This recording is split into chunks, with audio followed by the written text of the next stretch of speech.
Untuk materi yang akan kita pelajari selanjutnya, kita akan mencoba yaitu merefleksi diri sebelum pembelajaran berlangsung, karena kita harus mengukur dulu perasaan kalian, apa saja yang harus kalian lakukan untuk pembelajaran sekarang dan masa yang akan datang. Saya sudah menambahkan ada di situ start, ada stop, terus ada check, ada continue. Start berarti kalian mulai, stop hentikan, terus kemudian change berubah, dan continue adalah lanjutkan. Bagaimana cara kalian menuliskannya? Di sini ada sekitar video lagi. Kelompok barisan ini semuanya harus menulis di stop, di start. Kelompok ini semuanya harus menulis di stop. Kelompok ini harus menulis di check berubah. Kelompok di sana menulis continue, satu orang satu. Bisa di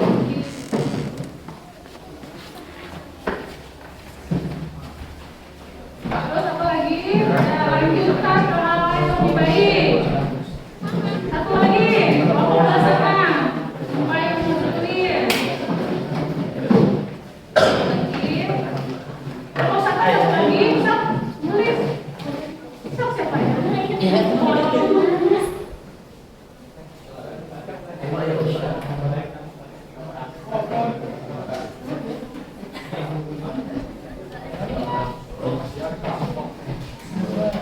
Jadi kita baca ya, sekali lagi kita baca. Menurut kelompok yang sebelah sana, mengatakan bahwa start mulai dari Nabil, saya akan memulai hidup yang lebih baik. Apa saja itu biasanya memulai hidup yang lebih baik kan? Dengan disiplin waktu. Terus mengerjakan tugas-tugas rumah dan tugas-tugas sekolah dengan sebaik-baiknya. Terus adanya keseimbangan antara hak dan kewajiban sebagai manusia. Terus Rifki, lebih baik dari hari ini. Hari kemarin harus lebih baik dari hari ini. Lebih baik dari hari ini. Jadi setiap hari ada perubahan cara yang lebih baik. Terus yang terakhir, menjadi pribadi yang lebih baik. Sama sebelum-sebelumnya kita lebih lalai, sekarang lebih disiplin atau lebih memberikan sesuatu hal yang positif. Stop Rizky. Stop untuk menunda-nunda makan. Bisa imannya kamu ya, bisa. Rihan. Stop tidur di jam pelajaran ya. Ngantuk untuk jangan begadang. Ya. Sekarang Aditya sudah segar makannya dulu kok kelas 10. Tengahkan begitu. Subat. Stop loncat pagar ya. Sekarang pagarnya sudah tumbang dan kalian sudah tidak lagi respect untuk meloncat. Change, berubah untuk tidak berkata-kata kasar lagi, berubah untuk berangkat tidak kesiangan.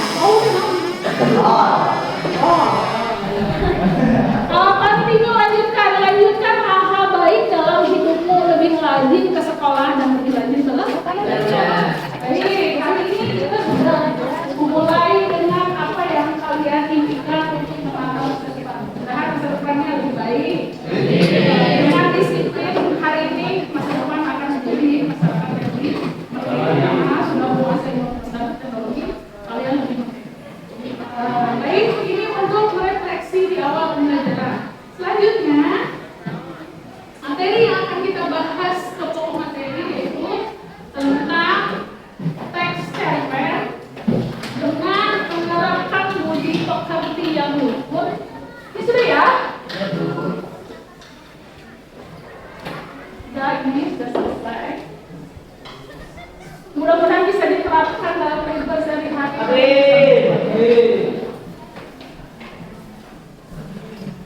Kelompoknya sudah dibagi ya, tadi ya.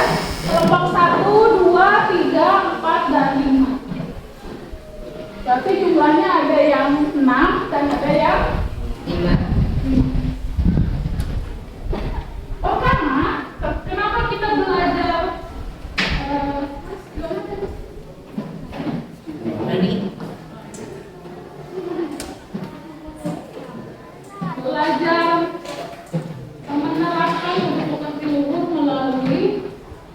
cerpen menerapkan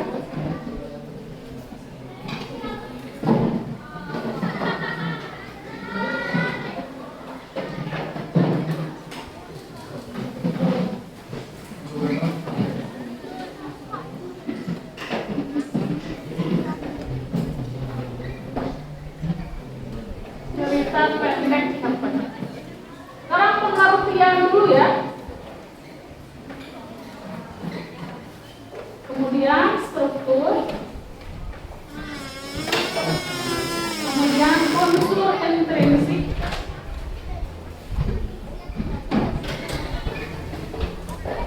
kemudian unsur ekstrinsik.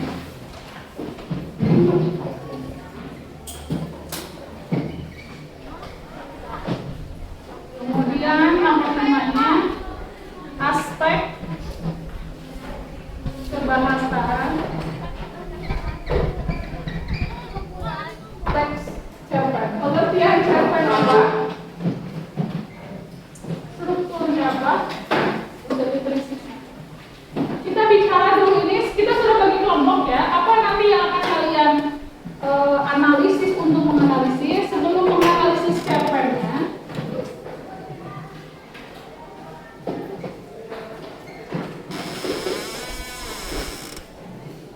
Tentukan dulu judul dari cerpennya. Pertama adalah judul. Baik, pengertian cerpen. Cerpen itu adalah salah satu jenis prosa yang singkat, pendek, yang di dalamnya mengisahkan tentang kisah kehidupan seseorang atau orang lain untuk menjadi sebuah cerita fiksi. Adapun cerpen ini berbeda dengan salah satu jenis prosa, tapi prosanya pendek dan singkat. Apakah sama dengan novel? Tidak sama ya. Kalau novel itu dari jumlah katanya pun lebih singkat. Kalau cerpen itu bisa dibaca sekali dulu. Kemudian jumlah katanya lebih dari 10.000 kata, kurang dari 10.000 kata. Bisa dibaca sekali baca, sekali baca. Kemudian ciri-cirinya dan lain-lain. Kalian nanti dipelajari apa saja yang harus kalian siapkan dalam menganalisis cerpen. Di antaranya adalah di sini ada gambar. Kalian boleh mengamati gambar tersebut dengan cermat. Kemudian kata kuncinya dicari. Apa saja yang kelompoknya sudah dibagi ya? Dari kelompok 1 sudah lanjut. Sudah. Kelompok 2 sudah. Kelompok 3 ya. Ingat temannya ya. 1, 2 tengok temennya, 3, 4, 5 tengok temennya. Kelompok 4 itu tengok temennya, minusnya kalau nanti berkenan ya. Ya, tuh, yang perempuannya mana? 4. Itu lihat temennya.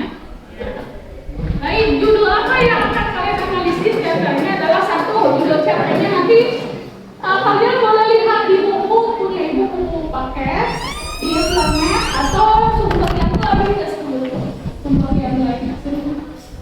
Judulnya kelompok 1, juru masak. Judul cerpennya juru masak. Waktu kelas 1 kita pernah menganalisis tapi belum sampai. Ada yang kelas yang belajar bahasa Indonesia di sana? Pernah menganalisis cerpen? Nah, nomor 2.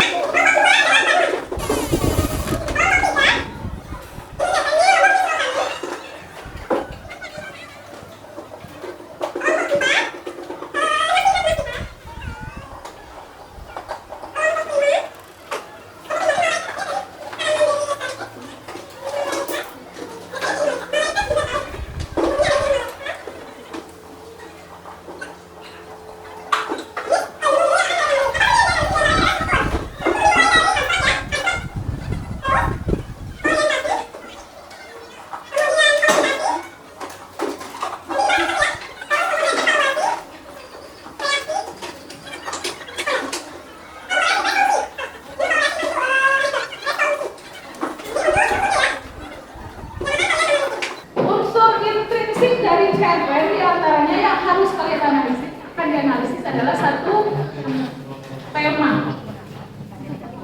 Terus kemudian alur. Kemudian latar. kemudian tokoh dan penokohan. Terus satu lagi, alur, latar, tema, sudut pandang. Amanah. Ini unsur ekstrinsiknya adalah satu kepengarangan. Ciri kepengarangan. Juru masak pengarangnya namanya Damhuri Muhammad ya. Damhuri Muhammad. Siapa Damhuri Muhammad? Kalian cari tahu di buku paket, di internet atau di sumber lainnya. Ini dua ya, juru masak dan Damhuri. Tokohnya surau kami dengan nasihat-nasihat adalah Nafis. Yang kalau ini Dewi Lestari.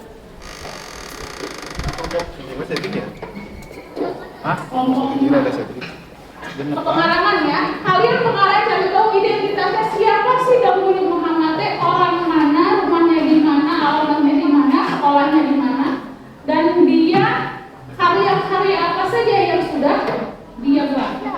Pengarangan, pokoknya tentang identitas pengarang. Yang kedua yang kalian analisis ada nilai-nilai. Nilai-nilai terdiri dari nilai apa? Agama, terus sosial, moral, budaya, terus apa lagi? Pendidikan.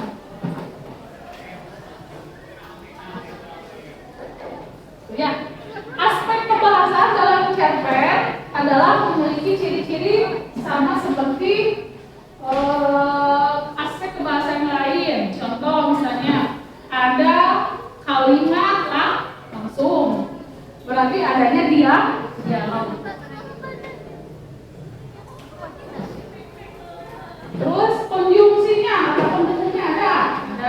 Terus kemudian ada kronologis ada, dan lain sebagainya. Kalian cari sendiri aspek-aspek kebahasaan yang ada dalam cerpen ya. Baik, kita nanti berkumpul dengan teman-teman kelompoknya untuk mencari tahu apa yang akan kalian apresiasi dalam isi cerpen. Coba tema apa dulu yang dibahas? Unsur intrinsiknya tema, alur, tokoh, penokohan, kemudian latar, budaya bahasa, pandang dan amanat. Coba tema apa? Ini dasar dari sebuah isi cerpen. Apa yang melatar belakangi cerpen itu dibuat oleh Damhuri Muhammad? Contoh ya, pernah baca cerpen Juru Masak? Belum. Nah, Juru Masak itu cerpen karangan Damhuri Muhammad yang isinya adalah ada seorang juru masak. Cerita secara gamblang. Ada seorang juru masak yang namanya Makhaji. Makhaji itu adalah orang tuanya Ajriya. Ajriya itu dalam cerpen itu ceritanya menaruh hati atau menaksir apa ya, seseorang perempuan cantik, orang terkanak, orang terpandang, namanya bapaknya memang punya anak namanya Renggo Bening. Bapaknya ya, Renggo Bening itu berhubungan baik dengan Ajriya dan Ajriya memutuskan untuk melamar Renggo Bening lewat Mangurun menolaknya dengan alasan Ajriya hanya sebagai seorang anak dari juru masak. Atas penolakan tersebut Ajriya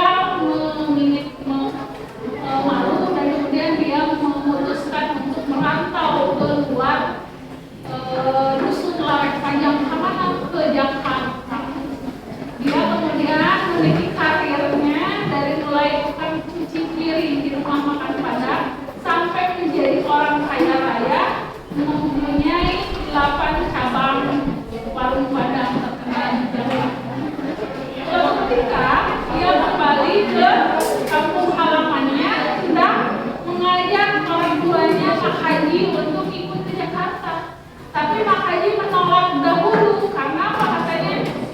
Saya harus memenuhi undangan untuk memasak di salah satu perhelatan hajatan. Siapa yang hajatannya? Saya mengunjungi dengan calon yang dijodohkan oleh yang terjodoh. Lantas dengan seperti itu, Adria merasa bahwa itu adalah salah satu sesuatu yang mengagetkan. Akhirnya memaksa makanya untuk tidak memenuhinya. Akhirnya perhelatannya kacau balau, masakannya tidak enak karena tidak dimasak oleh seorang juru masak yang handal. Padahal perhelatan itu adalah sangat memeriahkan. Tapi ceritanya lanjutkan yang kalian membaca oleh Allah. Kemana? Banun juga ceritanya seru. Sampah itu berasal dari Padang. Kayak kubu di mana Damuri Muhammad menceritakan cerita di tempatnya. Damuri itu adalah penulis yang lumayan pantangnya. Ini adalah si Banu. Banu ini adalah salah satu nama yang tulisannya makhluk yang paling kikir di desanya yang bernama Banu. Sebutan kikir itu dinobatkan kepadanya seumur hidup karena sebenarnya dia tidak kikir, melainkan dia memanfaatkan sumber daya alam di sekitarnya untuk kehidupannya yang sederhana sebagai seorang petani dengan tidak menggunakan alat-alat teknologi untuk merasa bahwa itu menggunakan biaya. Contoh dia memasak dengan tungku, kayu bakar, mengambil hasil pertanian dengan tidak membeli, memakan makanan yang ada di kebun makanan, sehingga uangnya banyak dan menjadi orang yang paling kaya di kampung. Saking pelitnya dia tidak pernah belanja gas atau jajan-jajan. Siapa yang menyebutkannya adalah musuh bebuyutannya namanya Palat. Palat itu waktu suaminya Banon meninggal dan dia jadi janda, Palat mencoba untuk melamarnya dengan maksud bukan cinta tapi ingin hartanya. Akhirnya oleh Banon ditolak.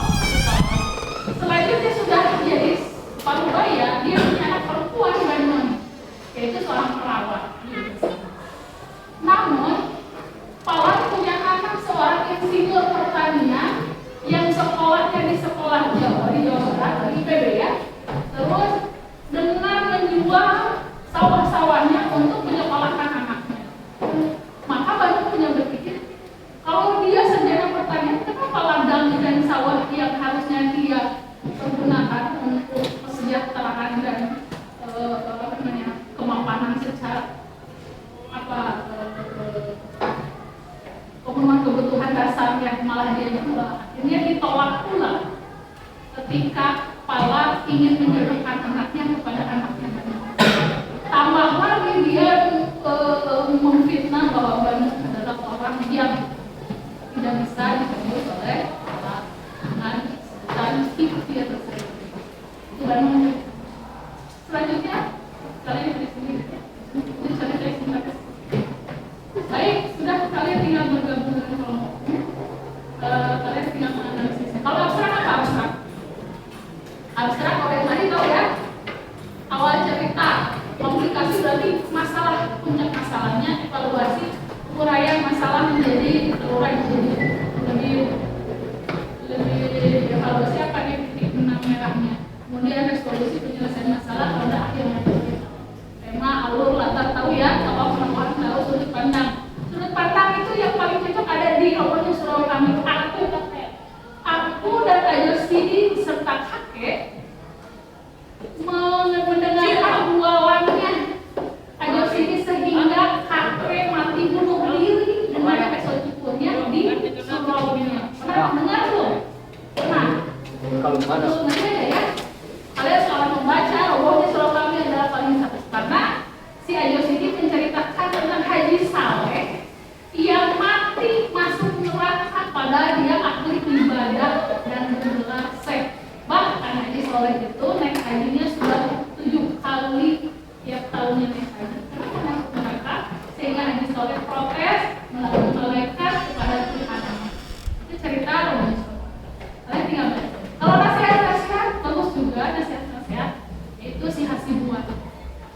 kemudian malaikat juga tahu, soalnya dulu baca sendiri saja ya.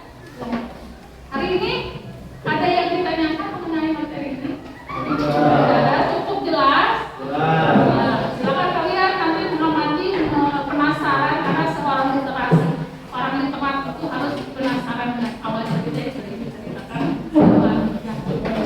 Baik, cukup ya hari ini ya.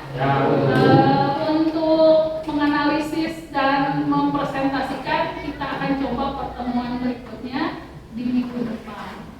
Terima kasih atas perhatiannya. Assalamualaikum warahmatullahi wabarakatuh. Waalaikumsalam.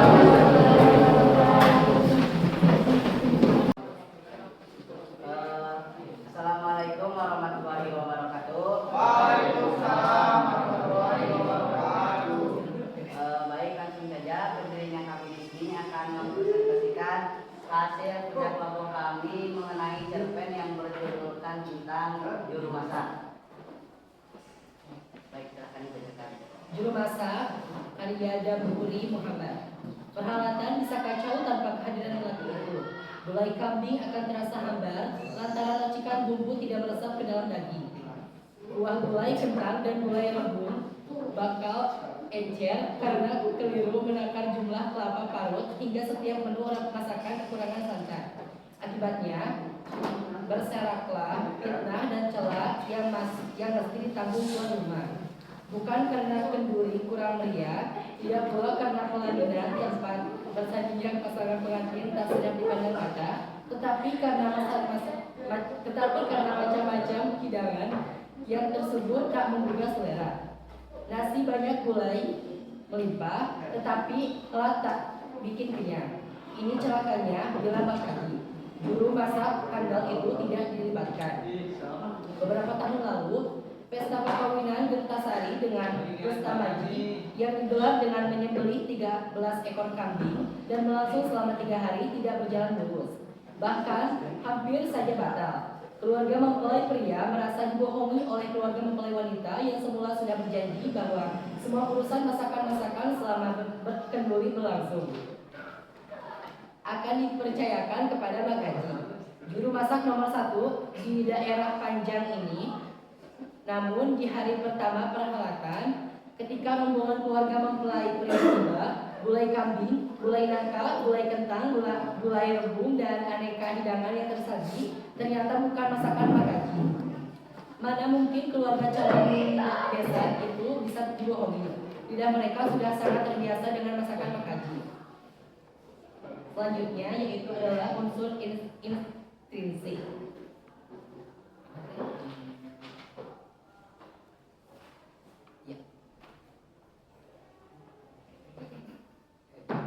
Tema merupakan makna keseluruhan yang didukung cerita. Tema ini bersifat mengingat keseluruhan masalah yang ada di dalam cerita.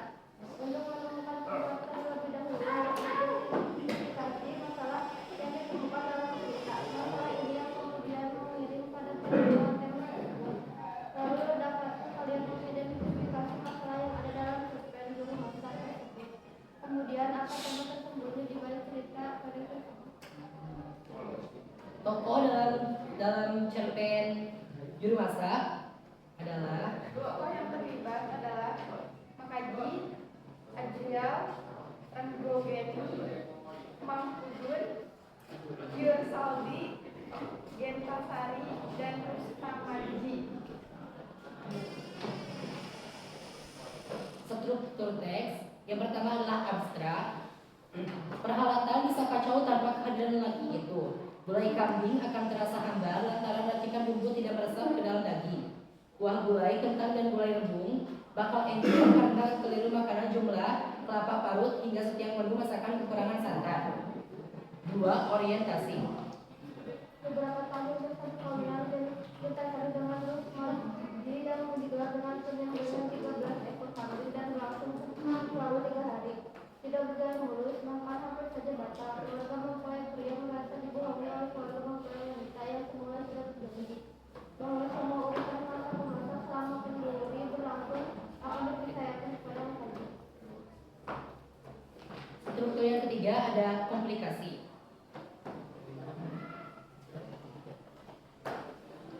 Aplikasi Baru umur ayah sudah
Sukses. ulet, dan pekerja keras. Baik, itu saja ya yang sudah disampaikan analisisnya. Terima kasih untuk kelompok 1.